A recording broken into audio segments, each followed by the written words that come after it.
iki uga mau antuk kabar saka Disparpo Rabut sing diwakili lumantar pepundhenku Pak Bisa.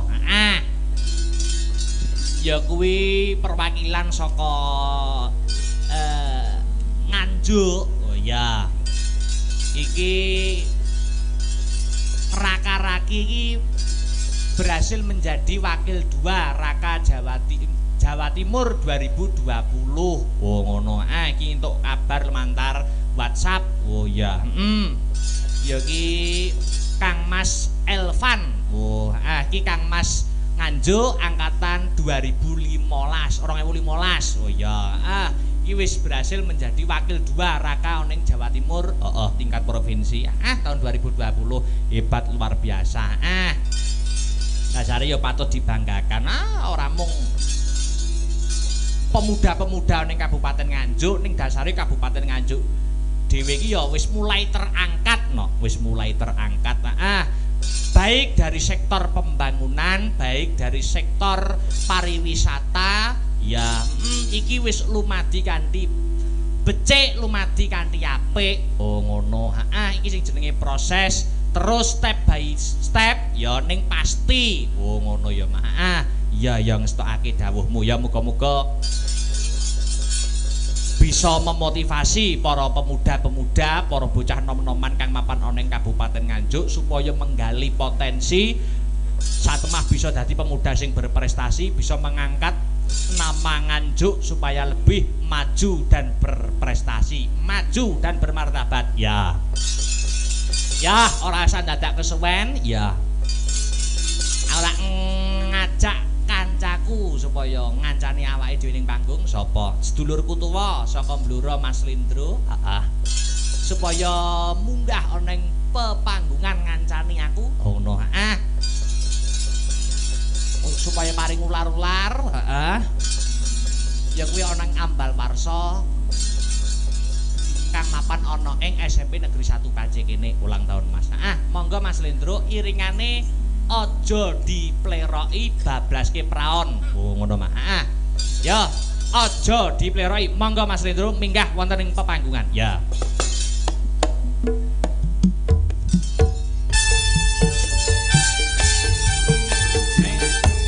Aja dipleroki.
Selamat malam Mas Lindro. Wilujeng dalu Mbak Cange, Mbak Limbuk.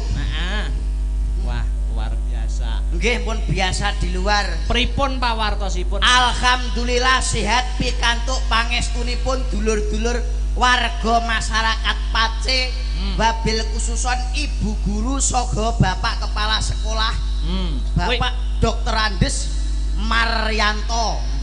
Wis tepang. Lho sampun wong kula asli murid mriki kok. Loh. Ternyata Mas Lindro iki alumni dari SMP Negeri 1 Pace. Leres kula niki alumni Negeri 1 Pace. Ning kula pindah Blora gak kerasan teng mriki. Loh, Sebabe apa? Omongno aja nganti iki mengko kriwikan dadi grojokan, gojekan dadi tangisan. Nggih, kula mboten kerasan teng SMP niki. Lho, ki padahal sekolah kene sekolah sing unggul lho, sekolah sing berbudi pekerti luhur mencetak para siswa hebat. Nek niku pun percaya sing ora kerasan niku sitok tok kula kok sing gawe aku ora kerasan ning Sing gawe ora kerasan apa? Bu Wiwi. Bu Wiwi ngopo? Galake ra umum niku. Karo demite galak Bu Wiwi kula pindah niku. Bu Wiwi. Nggih. Lah kowe ora ngerti carane. Carane pripun? Nek Bu Wiwi galak iki omongo madula. Madul pripun? Madula karo wong kene nek digalaki karo Bu Wiwi. Anane galak mergo niki unjukane Bu Wiwi angger diwenehi teh ngoten niku tak ombe kula sik ngoten lho. Oh. Kula digalaki ning luar biasa lho. Ngono kuwi madula. Madula pripun? Maksudnya madul wong ngene kene sing warga kene warga SMP Negeri 1 Pacet nek digalaki karo Bu Wiwi Ngomong sinten? Pak Senen.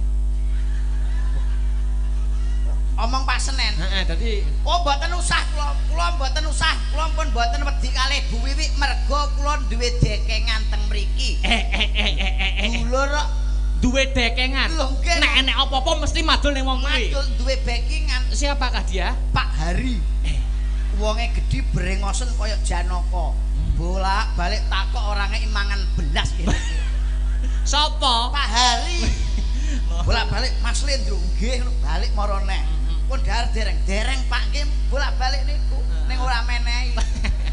Aja ngono iki bagaimana Mas Lendro suasana pada malam hari ini? Pun kula mboten saged matur napa-napa. Gumun setahun jembleng serindeng. Ngeten iki lho sing gawe tolak ukur bangsa Indonesia adalah SMP Negeri 1 Pacet. Wonten Laladan Kabupaten Nganjuk ingkang dipun pimpin panjenenganipun Pak Dr. Andes Marianto. Kepala sekolah. Kepala sekolah. Iya. Atase Negeri 1 wayangan. Wayangan. Ning niki rada kemurahan lho Mbak Cangi. Loh, kok iso kemurahan?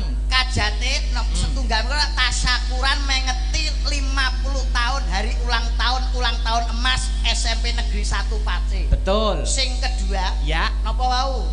Yang kedua adalah ya kuwi reuni. Reuni.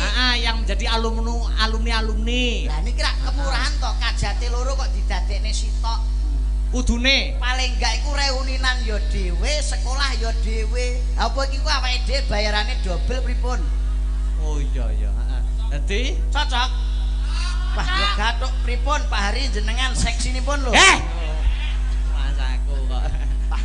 Ngaturke panuwun. Nggih, matur suwun kagem ibu-ibu, bapak-bapak ingkang ngasta wonten SMP Negeri 1 SMP Negeri 1 Pacet. Pak Kepala Sekolah Pak Kepala Sekolah Pak Marianto matur suwun Pak. Luar biasa. Pun jenengan paringi rejeki kula rendeng-rendeng. Ngene iki sesuk wetengku wis ora tak rimason neh Pak. Padahal ki usume sepi-sepi tanggapan. Lho, jenengan sepi to? Kula nyuwun sewu niki wau wonten Laladan Klaten Mas Bagong Darmono wayangan. Wayangan. Ki Bayu Aji wonten Bojonegoro wayangan. Wayangan. Kula tetep mriki. Loh, berarti ngeboti Pak Marianto. Mboten ngeboti. Ngeboti SMP Negeri 1 Pacet. Mboten. Lah ngopo kok sebabe milih ning kene? Wong ora dijak kono e. Ngajak kene. Dijak iki ning kene tok. Oh, dadi ngendi sing ngejak? Sing ngejak mboten. Saking ngono Pak Marianto ki ngesake karo sampeyan. Mas Lendro ki musime sepi tanggapan, ayo dijak kumpul melekan tirakatan bareng ning sekolah SMP Negeri 1 Pacet. Niku rak wong ora ngerti kok nek kula niku tiyang berpengalaman, wong kula ni alumni mriki dados bisa menyesuaikan. Bagaimana seniman iku nek sepi ning duwe pemasukan. Lah, iki sing perlu dikaji lebih dalam, Mas. Lho, wong niku pripun? Dadi aja jagakne senimane. Malah ning bagaimana dapat mencari pemasukan di lain pekerjaan seni. Nggih, nek kula ngene iki mung nggih sampingan kula. Oh, seniman duwe dadeke sampingan. Ya nggih sampingan nggih nyambut gawe ning akeh winginane. Lho, maksude? Wong winginane nyuwun sewu. Kan sasi Februari sepi-sepine. Wah, iya sepi-sepine. Dalang dagelan sinden prei. Prei kabeh. Kula panggah iso tuku motor NMAX. Lho, iki sing perlu dikaji lebih dalam. Wong liyane prei, liyane ora enek tanggapan. Kok sampean kok malah tuku motor NMAX iki rezeki kok ngendi? Lho carane no Mas. Carane piye? Wayah rendeng ben sore angger udan kula kecek terus ning arep omah. Dolan terus pokoke kula ngalor ngidul ben masuk angin. Terus delalah kersane ngalah kula diwenehi lara.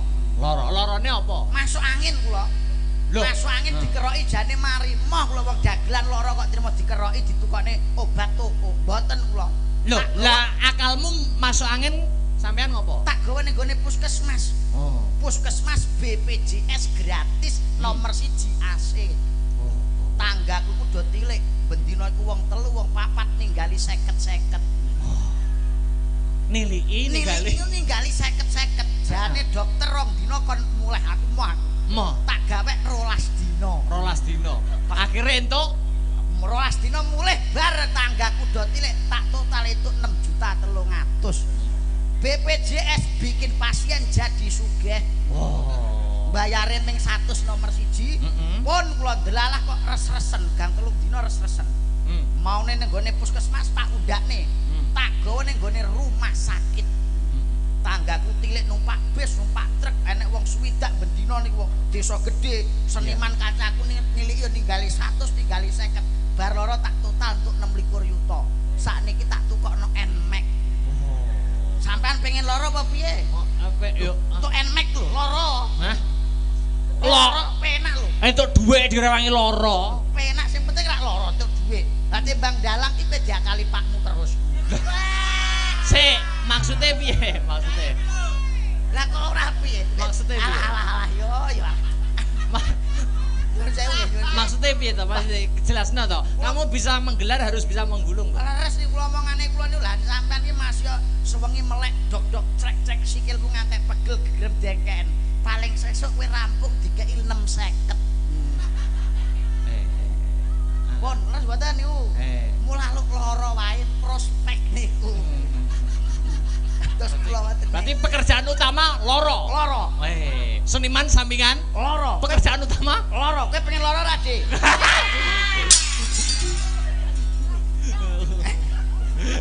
Gak loro. Kowe kok sakne men wajam to, Dik? Wis loro to. Ayo gone rumah sakit ben ditiliki tanggamu. Kok gek kowe gak rukun karo tanggamu. Mangsaku iki tapi luar biasa Mas. Iki sampean sowan ana ing SMP Negeri 1 Pace iki kira sowan ning sekolahan. Sekolahan. Iki tegese temane pendidikan. Leres. Sampean kudu iso ana sesuatu sing mbok pamerne. Lho wong kula niku nalika sekolah kula SMP ngeten iki IPA tak garap. Loh, IPA tak garap. Ilmu pengetahuan alam. IPA tak garap. IPA mbok garap. IPS tak IPS garap. ilmu pengetahuan sosial mbok garap. Tak garap. Heeh, terus wong IP kowe tak garap. Layakno Mas Mudek iki nge-WA aku. Pripun? Karo Slendro ora tak bacoke ndase ngono. Maksude kula garap niki pekerjaane anake kula garap. Saniki nyuwun sewu Mbak. Iya, betul. Indonesia itu luar biasa sangat. Indonesia. Khususnya warga Nganjuk sakniki malah wonten wacana nyuwun sewu nggih. Nggih. Wonten wacana niku banyu iso dadi bensin. Banyu iso dadi bensin. Ha niku mboten mriki. Lah winginane kula nggih pun ngoten. Piye Mas? Banyu dadi bensin niku kula pun nglakoni. Loh, wis melakukan uji coba. Mumpun sak wulan wingi malah. Critakno Mas, critakno. Pamerno ning para warga masyarakat SMP Negeri 1 Pace. Nyuwun sewu lho, Pak Dr. Andes Marianto mboten ateges niku kula ngguroni panjenengan. S3 loh, S3 beliaunya S3. Ah kula niki Samsung mawon S10 mboten sombong lho kula. S10 niki. Lho kok malah berapa ya? Nyuwun sewu Pak Marianto nyadong buku ingkang kathah mboten ateges kula niki ngguroni panjenengan iki mboten ateges kula minteri kalih guru mriki niku mboten. Niki bukti otentik bahwa kula niku winginane banyu iso dadi bensin. Carane piye Mas? Sampeyan niku bakulan banyu, kulaan banyu. Mek ndalah kok galon terus dol duwike nggo tuku bensin. Piye?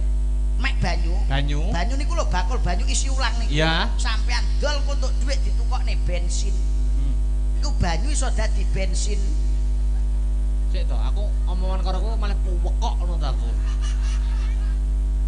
Banyu iso dadi bensin. Wong ya sampean iki pekok mboten? Ya ora, janine ngomongan karo kok malah pekok. Ketok kok. Ketok apa? Ya ketok niku wau.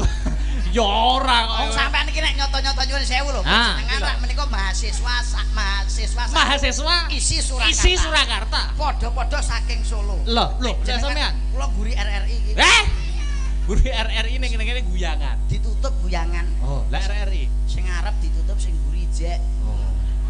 Bar mriku kok. Bar mriku kula. Nyuwun sewu. Ya. Nek panjenengan nyoto-nyoto pinter, nyoto-nyoto hebat. Iya. Kula takoni nggih. Ya. Nek takon sing angel pisen, eman-eman utakku nek mikir. Oh, piye? Iya. Piye? Sampean roh kethek. Loh, ya roh no. Sampean roh asu. Loh, roh no. Asu karo kethek niku pinter ndi? Asu karo kethek ki pinter kethek. Lho, sampean apa tau sak bangku karo asu kok roh? Sampean ki kok apal apa sak bangku to sampean niki? Nggih, sekolahe sareng niku to jenengan. Balenono. Asu karo kethek niku pinter ndi? Asu karo kethek ki pinter kethek. Lho, sampean tau sak sekolahan karo asu niku? Saiki tak takoni. Nggih. Asu karo kethek pinter ndi? Ora roh, aku ora tau sak sekolahan kok. Sampean sing koncone ya apal kok. Karepmu aku sak sekolahan karo kethek ngono to. Duka niku ora kantung jenengan no. Pirsa asu. Ya roh no. Sebabe apa asu kae nek nguyuh kok sikile dijunjung sitok. Lho, ya itu wis kebiasaan. Lama nek jenengan tak bedheki kewane ra roh. Lah aku pancen gak ngerti departemen perkirian. Kok kula to niku. Takon piye? Sebabe apa kirik kok nek nguyuh sikile dijunjung sitok? Kok nek dijunjung kabeh loro mesti ambruk. Pengen praktek ning ora ambruk. Oh iya sikil. Berpengalaman Mas, berpendidikan. Nyoto-nyoto nek jenengan iki asli saking Nganjuk, warga Nganjuk. Dipamerne nek iso apa masalah IQ ning SMP Negeri 1 Pacé guru-guru. Nggih lho daerah mriki mawon. Heeh. Sebab wisata wonten Nganjuk pirsa. Lho iya no. Paham? Sebabe napa wisata air terjun niku kok dijenakno Sodudo? Sedudo. Sebabe napa? Sebabe kuwi biyen ana sejarahe. Ah niku kedawan nek niku.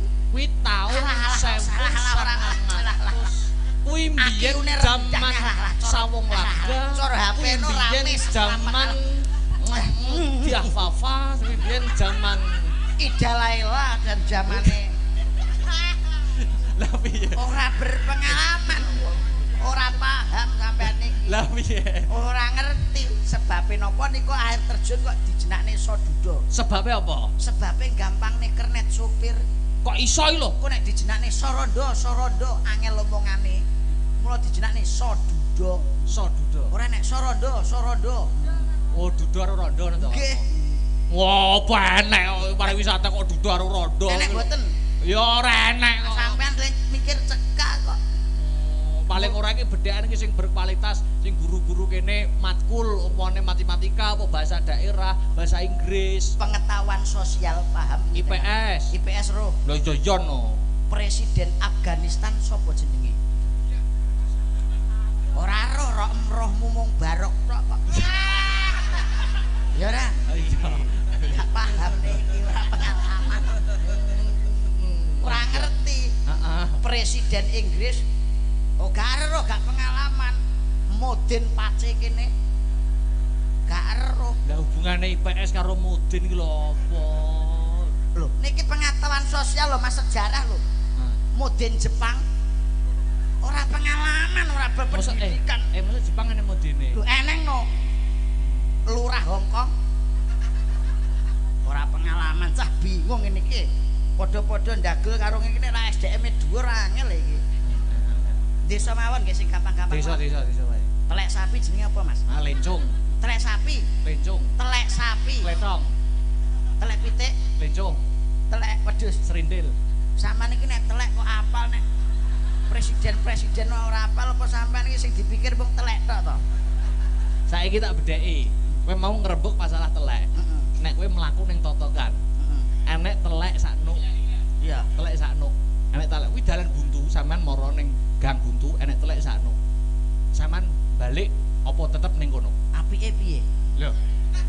Apike piye? Nek ana telek ngono ki aku cara kowe apike piye? Apike piye?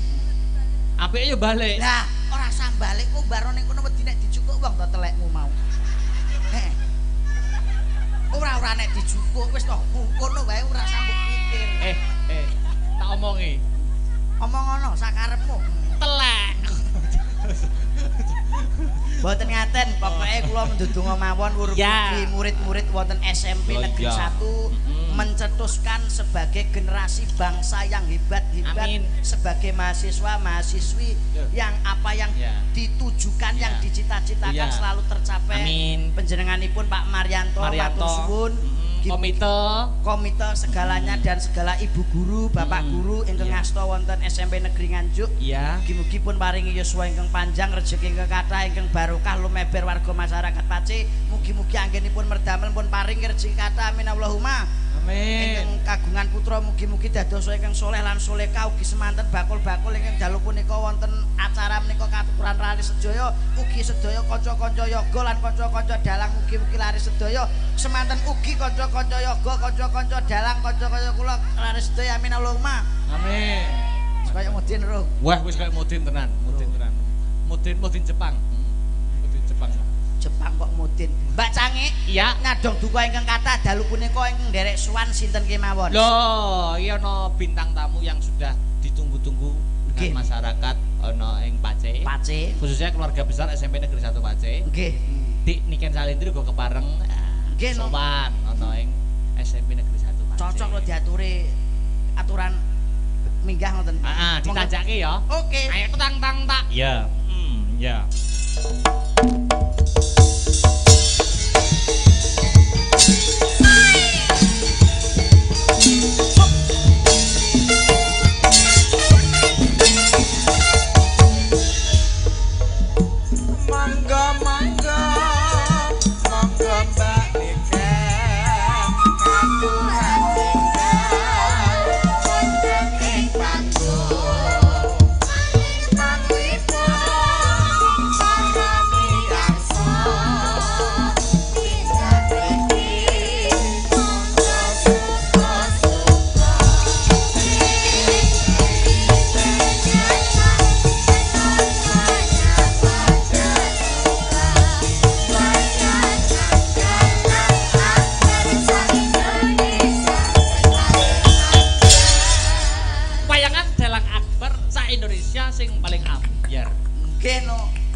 Sopo? Salendro karo Salindri. Nang tekoki mawon nek mboten pitados jenengan. Heeh. Dadi iki calonmu. Nggih, no. Calon bojomu? Calon adikku. Bojone kula niki lho. Anti corona. Penyakit mawon mboten tedas niku. Ora tedas. Cek 1 cek. Wilujeng dalu. Sugeng dalu. Masabar sing ganteng dhewe mboten enten tunggale. Ya ampun. Ya ampun, selamat malam. Selamat malam. Good night. Iya. Good night ya. Yes. Titik Allah ketara. Piye kabare sampean? Go sehat. Doa sampean aku sehat. Alhamdulillah sehat, aku ya sehat to, Mas. Sekolahnya lancar? Lancar Mas, alhamdulillah. Sampean piye iki kuliah ning ndi? Lho kuliah ning isi. Oh, ndek isi. Ndek isi sampean nginep ning ndi? Lho ning kos. Oh, ndek kos. Kos-kosane gedhe ya, Mas ya. Iya, gede. Ya Allah Gusti, kekaten mulai aku gedeng aku ya ampun. Kuwi ning ndi kuwi ya sekolah? Kos-kosamu ning ndi? Ning kuburan. Hei! Sebelah kuburan. Ya ampun. Di sekolahmu. Piye ayune piye jajal kedipane? Ya ampun Mas Akbar. Bejane kambel ijo. Artine bejane sing duwe bojo. Ya ampun. Ya ampun. Tegane klopo ijo bejane sing ora duwe bojo. Ya ampun.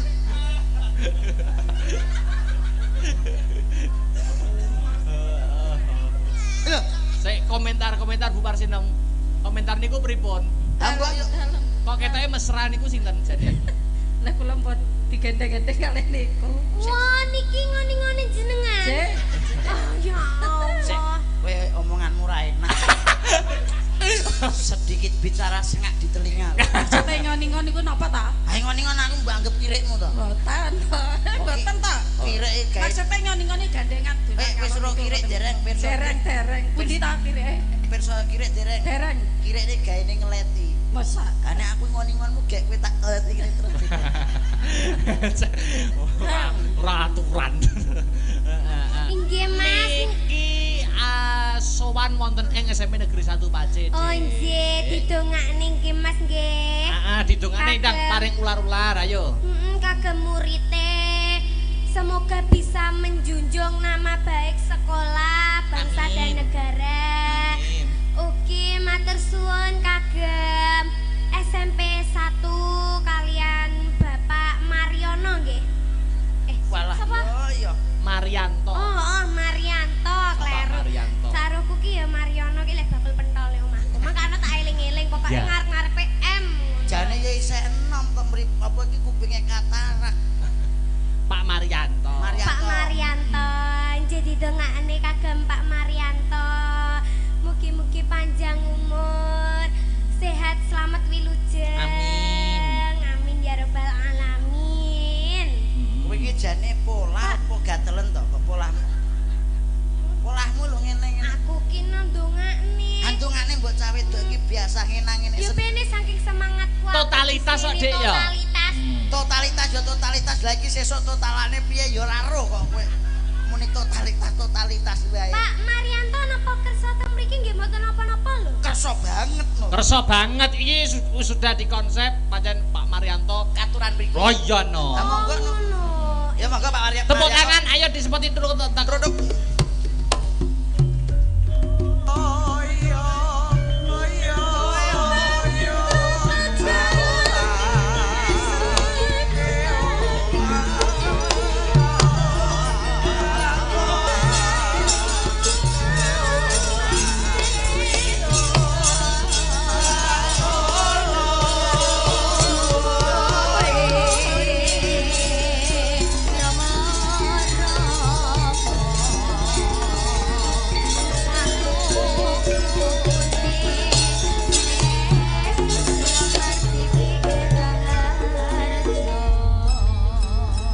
Pak Marianto. J Pak Marianto sampun minggat mriki. Luar biasa.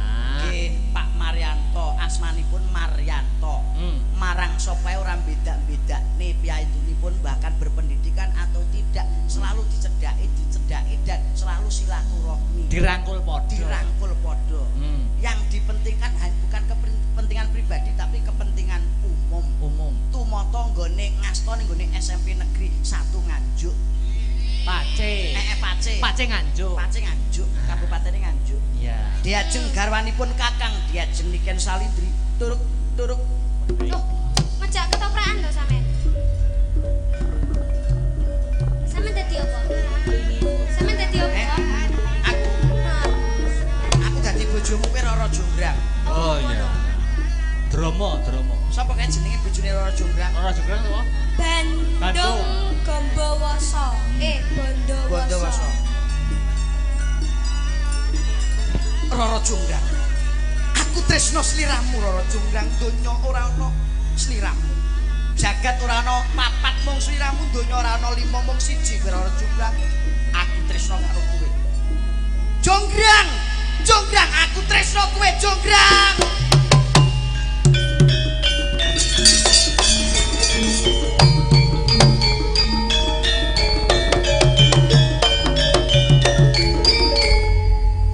Piye Bandung? Nolodolaku Tomo Diajeng.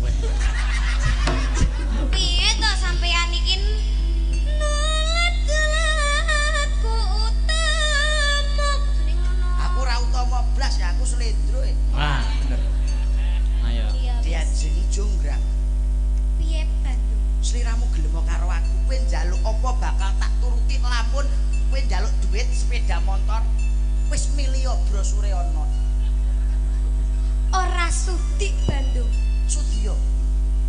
Aku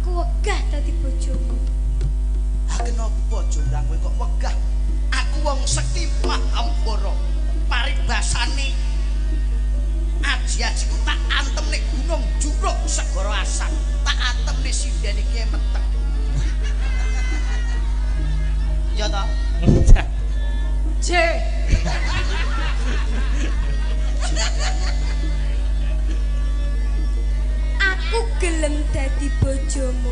Kowe gelem jonggrang Ning aku duwe bebono. Gak usah kesusu sik bantu. lho wis kadung pengen jonggrang Kowe roh bebonoku apa? paling njaluk sekupi Ora. Bebonoku ora larang-larang. apa panyuwunmu jonggrang bakal tak turuti Cuma aku pengen sik ketoprak kok cuma iki lho sik to iki Loh, ketoprak modern. ketoprak modern. kamu derek Sekarang nek cuma iki menututi zaman. oh ketoprak milenial lho ya Aku njaluk omah cacah 7.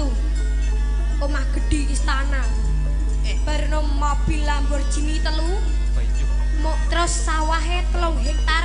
wis hop Emas-emasan Hop, gak sing rabi lah. 3 gram. hop gak rabi lah aku kalau nang guyangan ae tulimo entuk wis hop hop wis Slendro. Piye to Dik kan? Cinta iki harus diperjuangkan. alah cinta telek apa nek ngono kuwi lo njaluk matiku wae Lah piye to? njaluk nek omah tingkat Lho, kuwi kan memotivasi. Kuwi pena lho.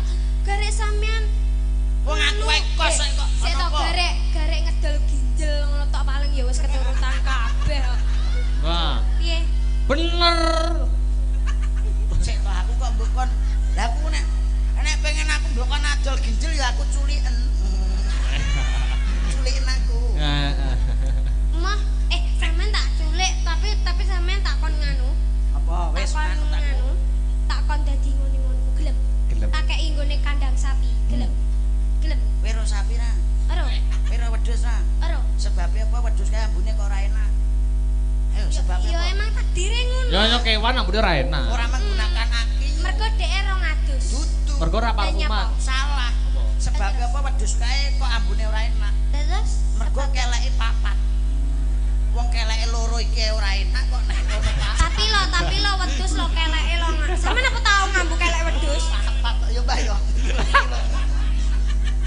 Kelekku mangioknya. gah aku aluk iki ae yo anti corona Aduh Dik, wis ki. corona yo iki komunitas rondo nasional Lah. yo mah yo Dik iki kan iki Jih. tembang mumpung ora ana pamundutan wis mardika wae. Jih. Mardika wae ning aku njaluk sadurunge nembang nganggo bawa dhisik kanggo mamerne swara ana ing guru-guru, Bapak Ibu guru Dwija mapan ana ing SMP Negeri 1 Pacé. Nggih. yo ngaturi napa Menapa? dik Nggih. salindri aku salindro Salindro. Slendro. salindro Ya tak wis genti kok sakarep. Kuwi ae Mas. mangga napa Caping gunung mawon. jengleng Jembeng. Gleng. Jelek aja. Awas ya. Tapi gunung lho ya. Nggih. Ya. Sabira? Oh iya. Saben bengi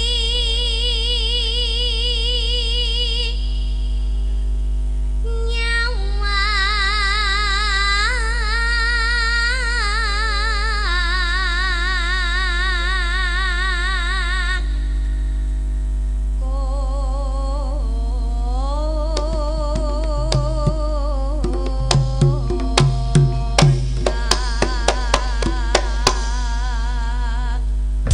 Loh, Mas, aku kurang mencolot. Aku kurang mencolot. walah Enten-entenan aku pas mencolot. kowe ku piye Apik to? ya? men Deloken to ya Allah. Kendange karo awake gedinan kendange. Iya apa ora? kedange piye kowe nek diamuk yange Yange sapa yange? Oh. apa lo gene tiga histori makan durian guys ngono Dudu duren. Cempedak. Ya lu wong ngono to, mesra karo pasangane. Ya lu wong cah enome ngono ya ora apa-apa ya, Dik ya. Aku ora Mesra mesra. karo pacare lho sampeyan karo mesra piye wong aku mbiyen iki grup yokan kok Iki nggih mesra lho karo nganu Karo wanitane. Wanitane tapi pitik. kowe ngomenyek ini sedih Iya. tak kira mesra karo meleot. suwen asik Ya. Yen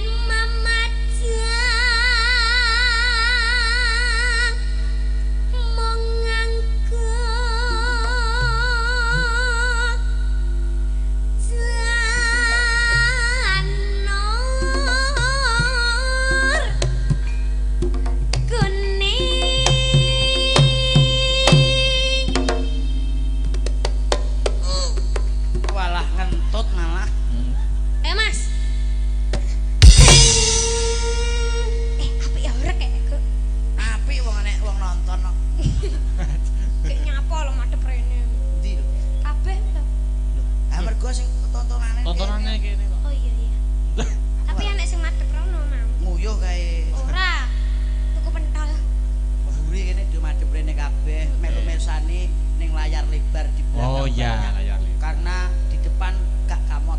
Nggih.